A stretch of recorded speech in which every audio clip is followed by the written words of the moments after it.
Welcome to Figure Eight, where we feature inspiring stories of women entrepreneurs who have grown their businesses to 7 and 8 figures revenue. If you're in the mix of growing a bigger business, these stories are for you. Join us as we explore where the tough spots are, how to overcome them, and how to prepare yourself for the next portion of the climb. I'm your host, Julie Ellis. I'm an author, entrepreneur, and a growth and leadership coach who co-founded, grew, and exited an 8-figure business. This led me to exploring why some women achieve great things. And that led to my book, Big Gorgeous Goals. Let's explore the systems, processes, and people that help us grow our businesses to new heights. If you're interested in growing your business, this podcast will help. Now, let's get going. Hello, and welcome to this episode of Figure Eight. Today, I'm in conversation with Cari Kenzie. And Cari is an entrepreneur who grew a multi-million-dollar business and has now reinvented herself after having a catalyst event in her life. She has reinvented herself as a keynote speaker, a resilience coach, and a strategic advisor to other entrepreneurs. She started a company called Skyline Dynovia, and she also recently founded another company called iShft. They are revolutionizing leadership and personal empowerment. So she's focused in on that resilience and empowerment, and I'm so excited to talk to her today. Welcome, Cari. Hey, thanks so much. I'm excited to have this conversation with you. I'm so glad and so interested to talk with you because building big businesses is hard work and scaling up and doing all the things. And it's always interesting when you reach a crossroad where you take a hard turn in a different direction. So tell me about your business that you founded first. So the company, I actually purchased the company when I was 30 years old. I had started in the organization as a satellite office, kind of a sole office as the sales and marketing executive. And the owner of the company came to me, I want to say within 6 months to a year of me starting, and said, "Hey, if you stick with me, I will sell you the company in 5 years." And that's what happened when I took over the company in 2000. I think it was 2000. Shortly thereafter. Anyway, when I took over the company, it was just myself and one other individual.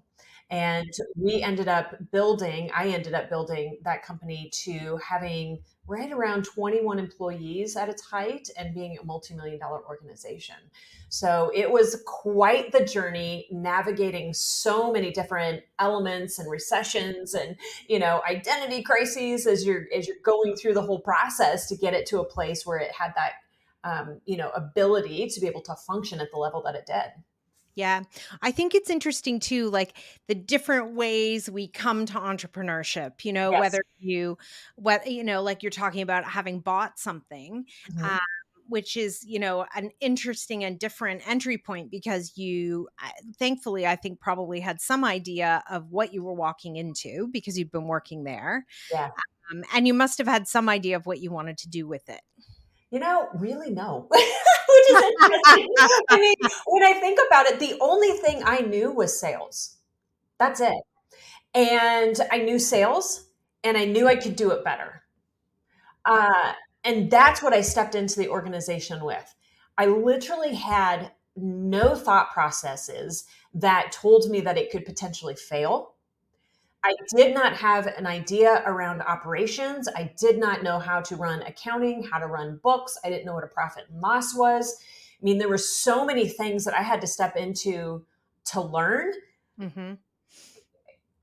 But I think the saving grace for me was in the passion of the business, in the idea that I can do this better, and in having no understanding of what the potential downfall could be.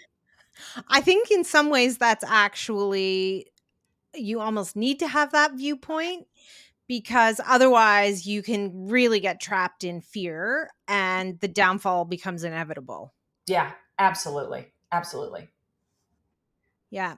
And so I think the financial piece that you're talking about is one of the most common things I see with entrepreneurs. Yeah. They don't understand the profit and loss and the financial side, and they're afraid to really dive in. And Mhm. yet, the sort of other side of the coin on that is it's one of the biggest risk points for you if you don't dive in and learn about it. Oh, 1,000%. I mean, and I learned, unfortunately, I learned that lesson the hard way. What I will say, the thing that I did in growing that business that took me a while to get to the point of understanding was I honed in on my skills and I understood what I was good at and I understood what I wasn't good at. Now I can do a lot of things as entrepreneurs can, right? We have the ability to step in and to be able to do everything. But understanding that it's actually more beneficial to not do that was probably that tipping point for the organization itself that allowed it to go from there was two full-time employees and a temp worker at one point into launching over the course of a year, like growing exponentially both in staff and in profits. And it's just by understanding like my gifts and who I am within this, not trying to take on too much, and then allowing other people and empowering them to step into their own leadership roles. Yeah. And so tell me about the company. What were you doing?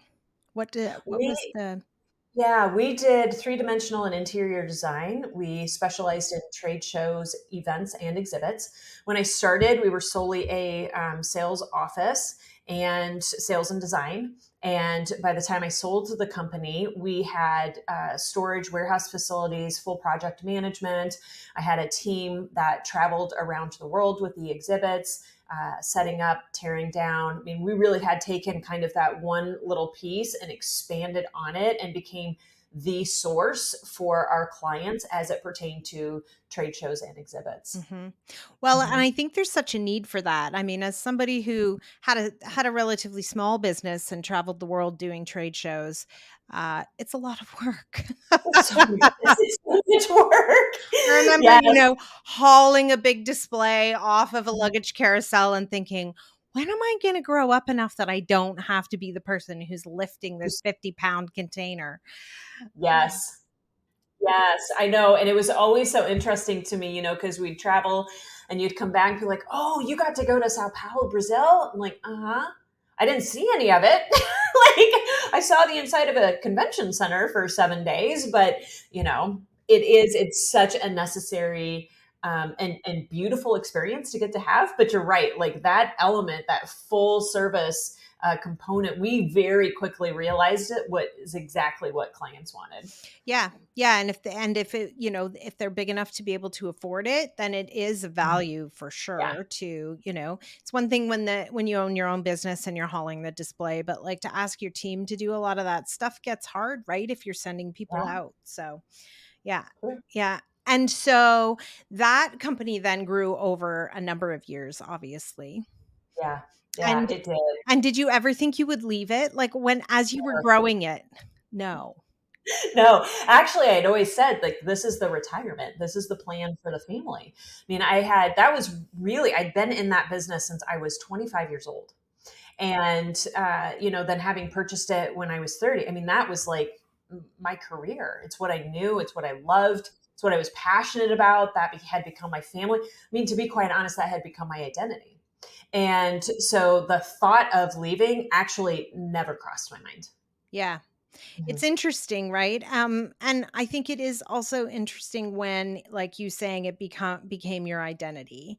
Yeah. I can very much relate to that, and I think it's one of those things where there's different ways. I mean, I think it's why for me, when I left my business, it was so hard for me, and I Yeah. sat on that plateau for quite a long time trying to figure out where I was going to go next. Yeah. But you kind of landed on you had an event that happened to Mhm. you. And so you were in Boston in 2013. Yep. And were you running the marathon? Yeah, I had run the marathon that year. Mhm. Yeah, it's the first time. So excited. I remember it was like the perfect marathon day. It was a beautiful day. Yes, it was absolutely gorgeous. and had finished that race. Unfortunately, found myself in the medical tent upon completion. I had just completely drained my body. And so was in the medical tent being attended to. And I was actually sitting waiting for, I believe they were, water, nutrients, IVs, whatever it is that they were going to do when the event occurred. Yeah. Yeah. And so you were pretty close to the finish line. I was very close. I was at in the medical tent at the finish line. And when the first blast happened, I actually was like, oh, I didn't know that this is how they celebrated Patriots Day. It's a holiday in Boston. Like, I didn't know they let off cannons. And then that second blast happened. And when that second blast occurred, it literally felt like the ground was going to come out from underneath me. Like the core of the universe had shaken. The tent shook and I shook. And I remember looking up and I caught a volunteer in the eyes, and with unspoken words, we knew immediately what had happened. We knew that bombs had just gone off. And so I very quickly stood up, looked around the tent. It feels like everything happens just in a flash. It is so fascinating to me how that time warp thing happens. But all of a sudden, they're starting to bring in what I call like the casualty of limb and those who had been, directly impacted. And I immediately stepped out. I did not know where my family was at this time. And so I'm looking up and down the street. I look down Finisher's Alley. There's nobody there. I look back towards the finish line, and there is a line of volunteers that start screaming at me. And they're like, run as fast as you can.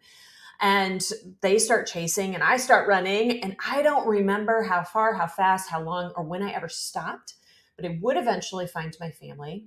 Now, what made this a catalytic moment? I just kind of want to lay this out because, yes, it was an incredible experience. Like, not a lot of people find themselves in the midst of an attack like that. But the shift, it was this, and this I find is just way too common. The next day, I'm standing at the end of Boylston Street and I'm overlooking the devastation. I'm wearing my finisher's jacket, and a reporter comes up behind me, taps me on the shoulder, and he says, "Can I ask you a few questions? Can you tell me where you were? Can you tell me about your experience?" And in that moment, there was a voice in my head. You know how we have like those thoughts and those conversations? And this one pulled forward with such authority. It said, "It is not your story to tell." And I turned and I walked away. And it did that. I understand now. It did it in a show of resilience, because this is what we feel resilience is. You get up, you brush it off, you move on. You weren't hurt. Your family's fine, right? And so I took every emotion, every feeling. First, it was shock, and so it was easy, right? It kind of overshadowed, but I took every emotion after that and I packed it away. Yes. It's like Came home. going from the beginning of the process, the shock, Yeah. to the end. And you're like, I'm perfectly fine. I'm back. Yes. Nothing happened. I What was very happened? fortunate, but now we move Yes. on. Yes. And that Mhm. happened so instantaneously that I literally came home from that experience, went back to work the next day, watched the unfolding of the events as the manhunt continued over the course of that week, watched it with my staff. They catch the second brother, we turn off the TV, and I went right back into my life. It worked for a hot minute. And this is what we do as entrepreneurs. This is what we do as high achievers. This is what we do when we have organizations.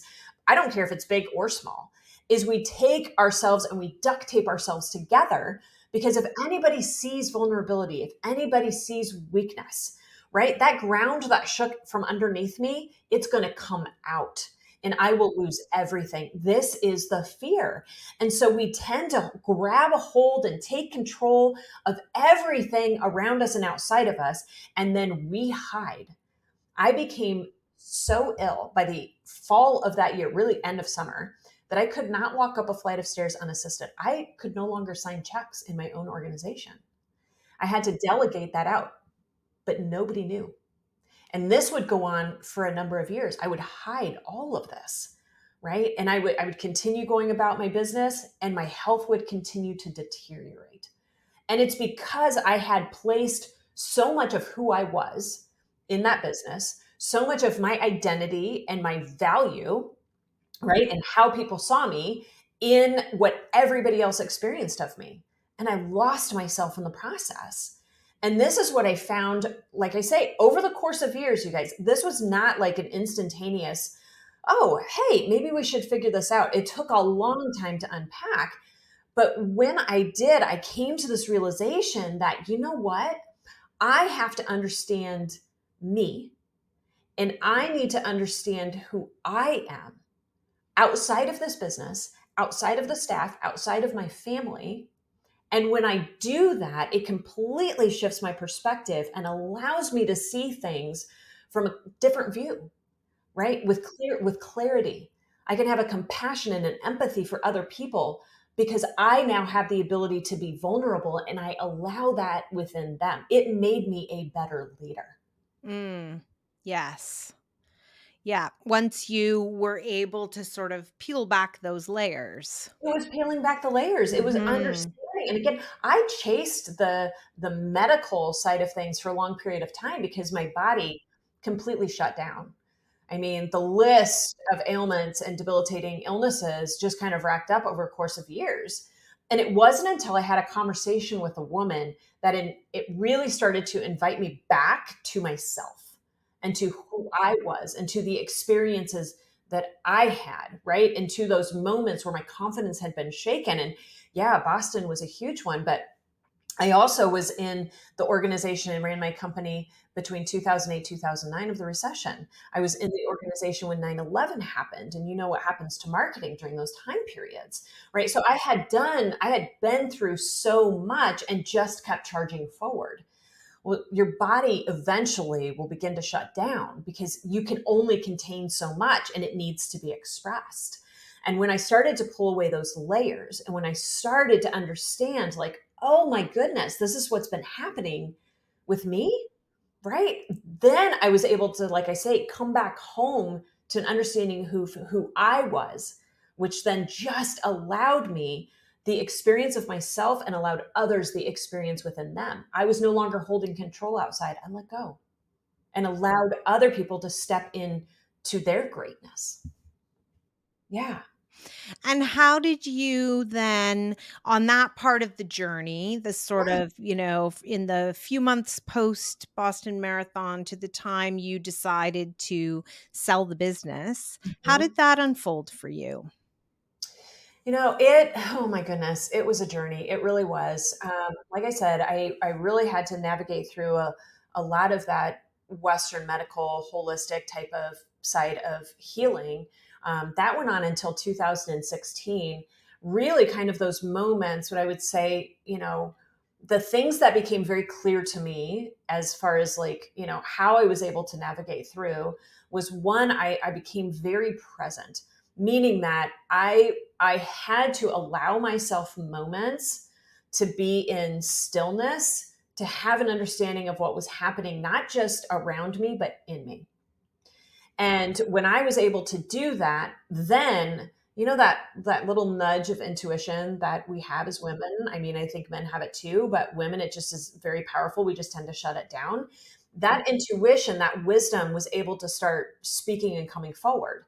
And I would catch signs, right? We're always looking for signs. What's the next thing? What should I do? And I would catch these little snippets of, oh, you know what? I've seen that 3 times. I wonder if maybe I should ask that question. And I would ask that question, it would open a door. And then it would kind of move me on to the next thing. And I continued to follow this curiosity. I had no attachment to the outcome.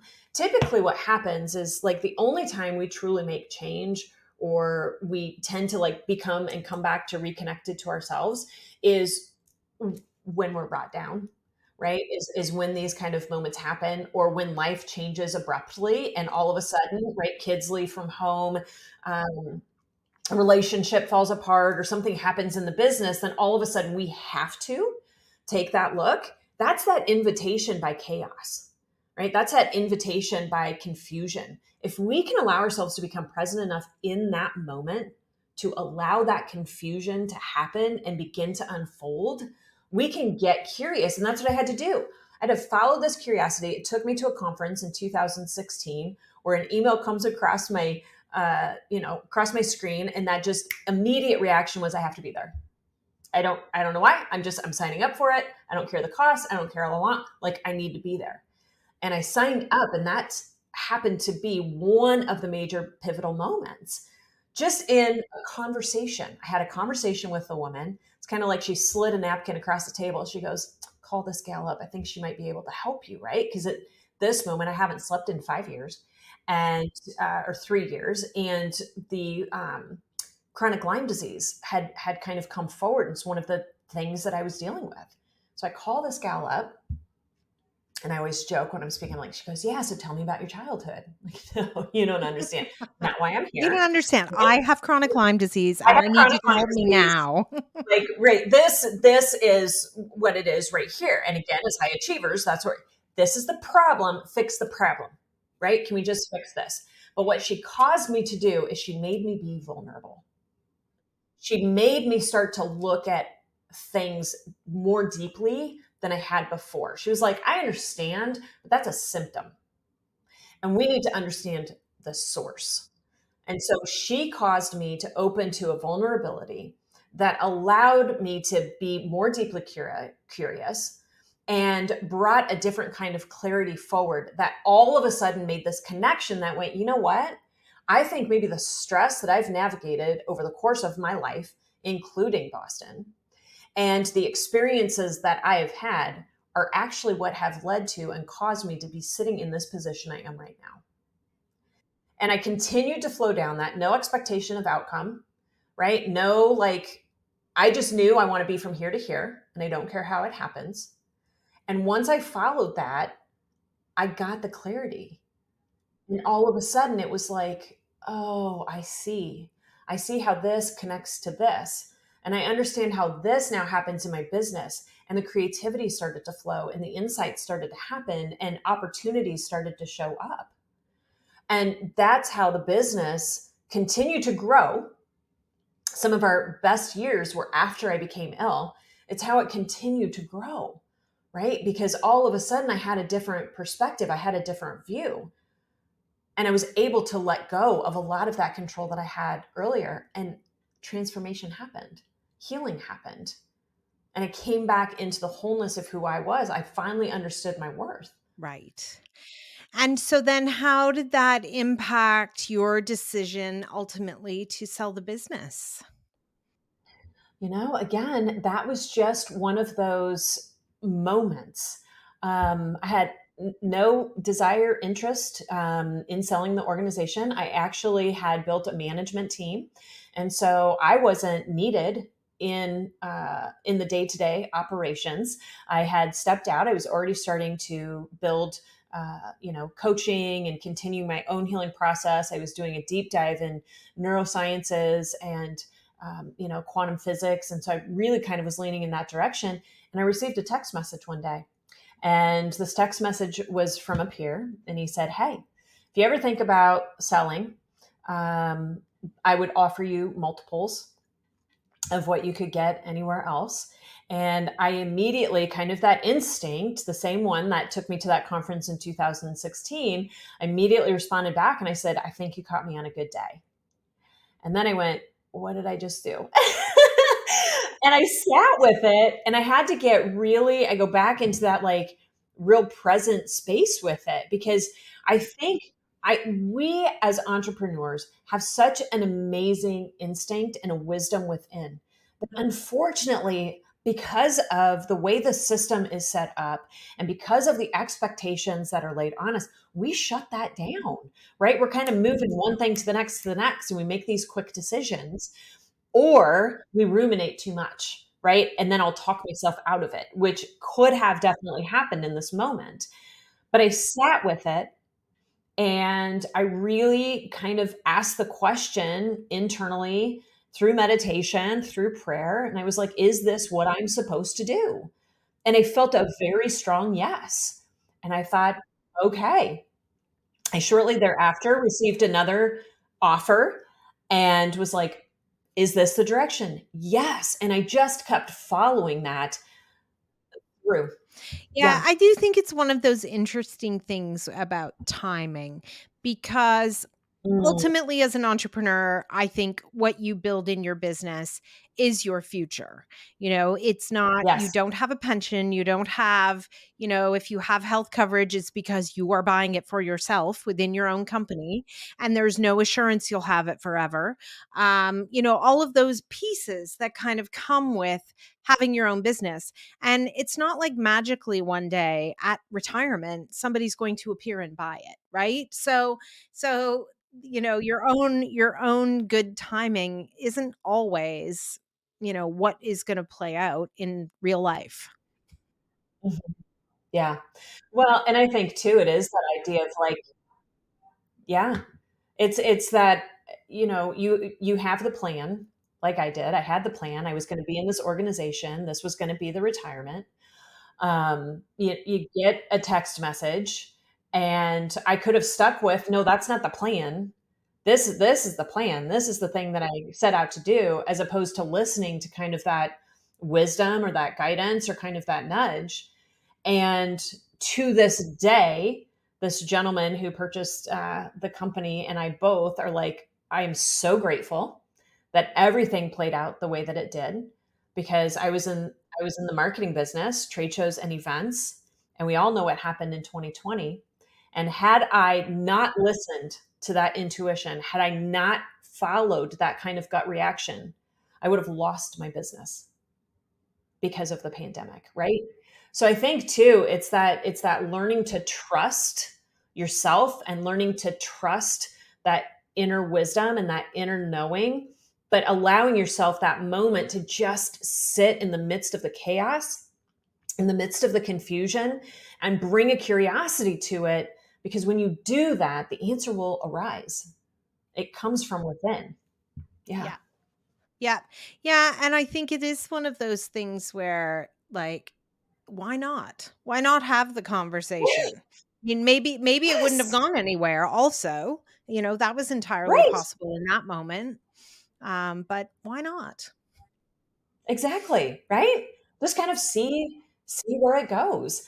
And since then, that's kind of how I've navigated my journey, right? It's took a deep dive into studying and all the classes, and my ex-husband at the time would say, "Gosh, why are you doing all of this?" And I go, "I don't know.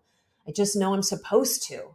Right? And so it's just continuing to follow that, not be attached to anything. I mean, that's where the beauty arises. That's where we get to be ultimately, creators and creatives and leaders, not just for the people around us, but for ourselves. Yeah. Yeah. And so how has that freedom, the after of Mm. selling the business, led you to what you're doing now? Oh my goodness. Well, I would love to say that it was like instantaneous. I knew exactly what I was going to do. It took me a little bit, right? Because I think I'm going to call it like the entrepreneurial corporate hangover, right? It doesn't matter the work that you do or the questions that you ask or the deep dives that you do. There's still that little bit of, remnants of what had been and what you had done and the success that you had that kind of hangs out. And sometimes being incredibly successful can be detrimental. And I say that because here I had this amazing, successful, like thriving business, and now I step out to do something different, and it's like, oh, but can I do that again? Right? Maybe that was it. Maybe. And then we're always measuring up, right, to like what had been, and then the self-doubt comes in. I mean, it's just a fascinating journey that we all have to navigate, right? And so I kind of worked through that in order to get to a place where I was like, you know what? I feel confident and comfortable. And because of the journey I've navigated, right, throughout the course of a lifetime, and specifically within business and then that catalytic moment, I think I'm pretty sure what I need to be doing moving forward and helping other people navigate those same types of journeys. Yeah. Yes. Yeah, but there's that little voice at 3 a.m. that does come and say, "It's the best thing you ever did in the rearview mirror." Like, come Right? on. Yes. How are you gonna top that? Right. Yeah, it's so true. But I tell you what, the one thing that I say is, and when I'm working with clients or when I'm speaking, like two things. One is that if you've had it It's meant to be yours, only better. So if I've been there and I've been that successful and I've done those things, then that kind of success, that level of success is meant to be mine. It's just meant to be better, Mhm. right? Yeah. And then Yeah, it's a springboard of some it kind, isn't it? is. It just very much Mhm. is, right? And then I've never known, because I think the other thing that kind of keeps people stuck in a position is the taking the risk on themselves.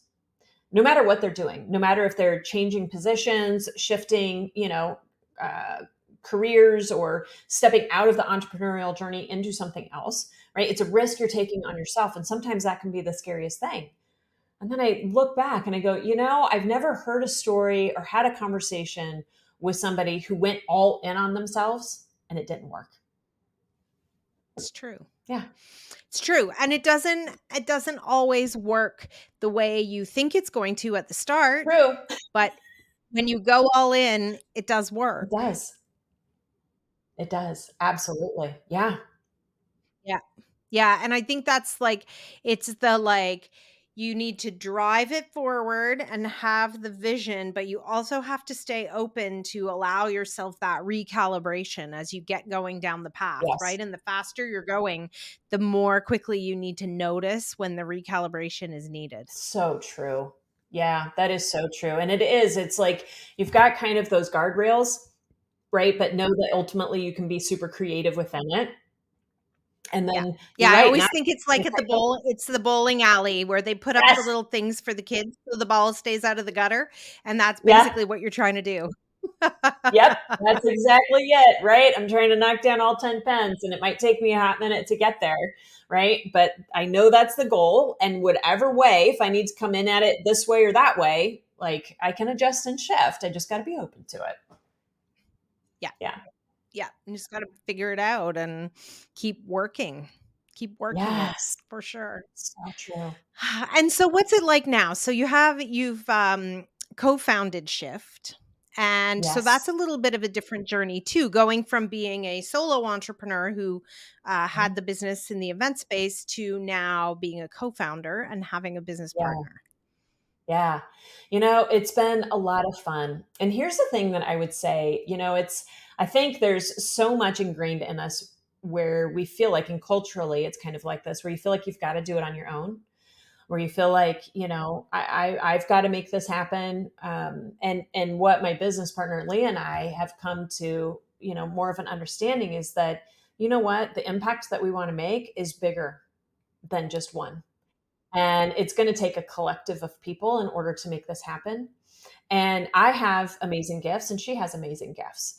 Why not bring those together and amplify everything that we're doing? Because the impact that we want to make in the disrupting the way that we live, love, and lead, and empowering leaders and inviting them and the cultures within the organizations into a greater form of leadership, like that's the deep desire. That's what we want to do because we understand the power and the creativity and the ability that every human has to be able to step into that role and into the best version of who they are, right? It's just simply that invitation back to that space.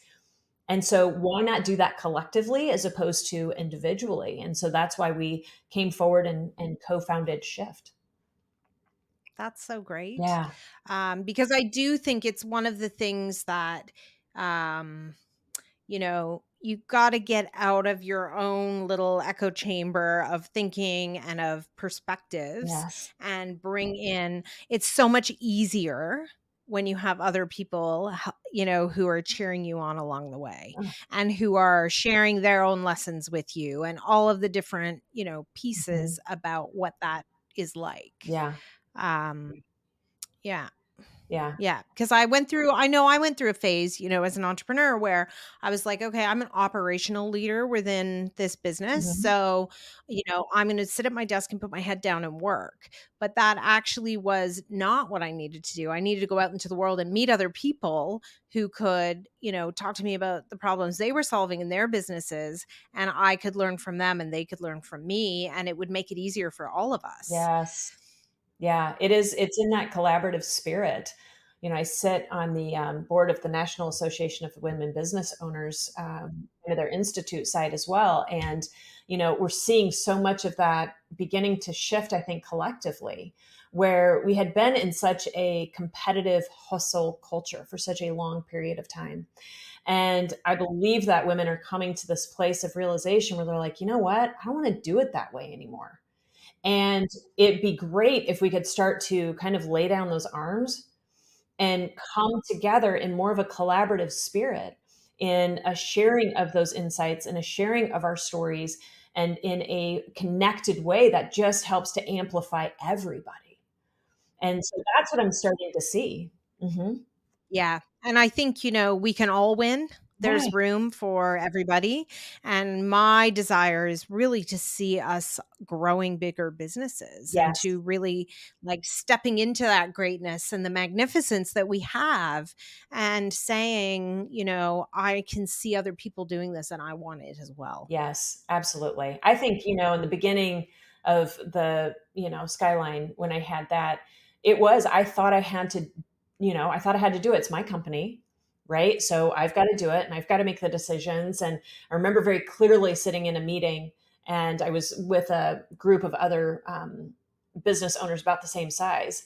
And, I'm sitting at my computer and I'm doing I'm supposed to be in a meeting, but, you're checking the emails and you're doing all the things, and is everything still running? And, entrepreneurs say all the time, I never get a vacation. It's like the moment I leave, everything goes crazy. And they looked at me and they're like, would you stop? Stop it. You need to hire somebody to do operations. And I was like, I can't afford to hire somebody to do operations. Like, no, I've got to do it. I've got to figure this out. And I tell you what, the moment I did, everything flipped. It's like the moment I let go, the moment I went, you know what? I can't do this on my own. And it's okay to bring somebody alongside me in this journey. Everything exploded in like a beautiful way, right? It gave the opportunity for everybody to just really be able to sit in the expansiveness of who they are. And so that's what I want leaders and entrepreneurs to understand, that, we hold things so close and so tight because we feel like we have to, right? We've earned that position. We need to hold that position. We got to prove that we're worthy of being at the helm of the ship. But at the end of the day, it's like, you know what? No, just relax. We've got to let go. We've got to empower the other people. We have to understand who we are and our gifts and what it is that we can truly offer to this organization, when at the end of the day, it's your purpose, it's your mission, it's your values, it's your story, right? Because that's why you brought it forward. And then allow everybody else to take it and to run and to help build it and to help grow it. And stop thinking you have to do it all on your own, right? Because you are so much bigger than that organization. Yeah.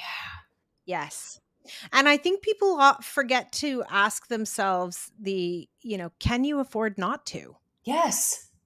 Right? It's the I can't afford, I can't afford, I can't, Mhm. the timing's not right. But the bigger question really is, but can you afford not to do this? Can you afford not to hire the operations person? Because really, what Well, would have happened if you hadn't? You would have stayed small. Well, and here's the thing too. I want us to think about this, and this is a part of Shift, and what we're really efforting for people to understand is we just talk about that return on investment, right? So when you're saying, can I afford not to?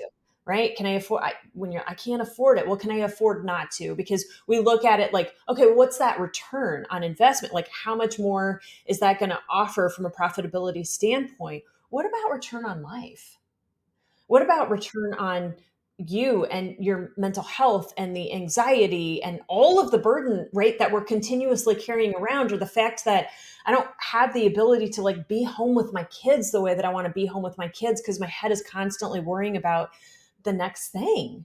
So when we look at that, it's like, gosh, can I afford not to? Not just from a ROI standpoint, but from a return on life standpoint.